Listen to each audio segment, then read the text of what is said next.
As we all know, Elon Musk has unconventional projects and companies that are building newer and ultra-advanced technological feats. SpaceX is another one of his companies, or should we say, SpaceX has eyes on the sky.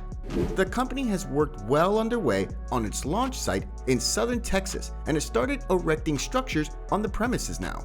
What is their goal, and what does it look like at the launch site? Join us today as we give you an in-depth tour of the StarBase launch site. But before that, please do hit the like button on our video if you like it. Now, let's get into the details. SpaceX's mission. SpaceX was founded in the year 2002 with the mission to reduce space transportation costs and enable man to colonize planets, most conveniently our neighbor, Mars. In recent years, the company has substantially expanded its plans by creating the massive new site of StarBase to build and test launch prototypes of its next-generation rocket called Starship. Starship will be designed to eventually one day be able to take passengers and cargo into deep space where no human has ever gone before. Location's significance. If everything goes the way it is planned and built, the first humans to land on Mars will most likely blast off from the StarBase at Boca Chica and land on the planet's surface. What a great achievement it'll be when it happens. But why has this particular place been selected to carry out its launch preparations and permanent base? What significance does this place hold? How does it affect the journey of the SpaceX rocket's interplanetary travel? The Boca Chica beach near Brownsville, Texas was selected after considering several other potential sites for the commercial launch facility between 2012 and 2014. Generally, for safety measures, the launch site is preferred to be near water on the eastern side because if the launch fails and the rocket falls back, it would be in the water and damage to property and land will be avoided. Secondly, the location should be as near to the Earth's equator as possible so that the launched spacecraft could take maximum advantage of the Earth's rotational speed. Boca Chica checked all of the requirement boxes, and so the company decided to buy the land little by little and lease it. At a time, SpaceX bought 41 acres of land and leased 57 acres by July 2014.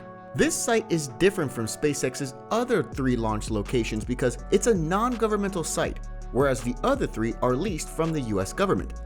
Most village residents sold up to SpaceX and moved away. However, not everyone was willing, but at the end of the day, they'll have to temporarily move when they decide to launch their rocket into space, and mind you, there'll be a lot of launches in the future. The launch site has gained popularity. People have always been spellbound by rockets and spaceships and anything space-related, so the area of Boca Chica has gained popularity among people and has become somewhat touristy. Although StarBase is private property and you're not technically allowed to enter the premises, you can have a look at it from your accommodation or home at a distance. And no, they don't offer any tours. There's an exclusion zone around the launch site, and from the Boca Chica village, you can't get within 2 miles. If you're interested in visiting, you can park at a designated parking area, walk around, and since they're close enough, you can get a good view and see several rockets at StarBase.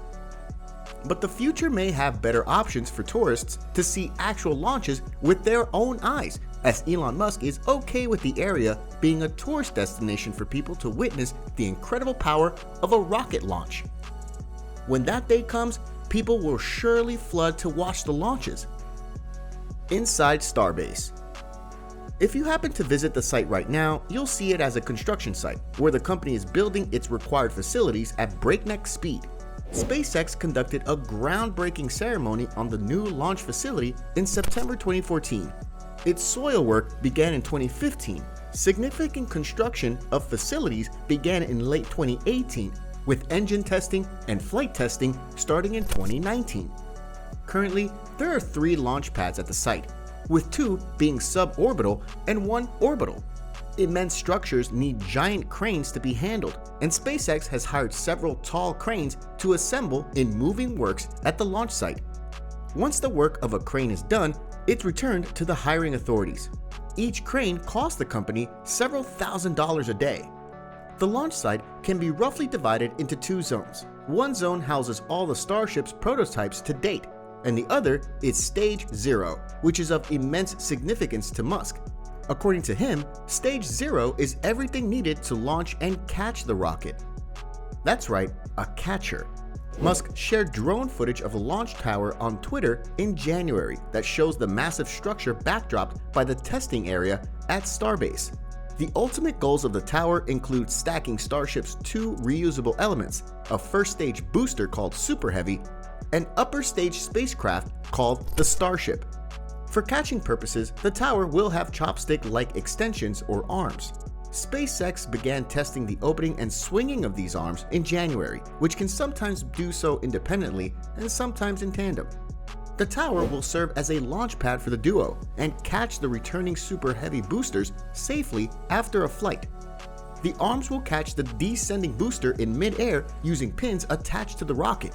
This way, the launch craft can be set down more accurately on the booster or launch table.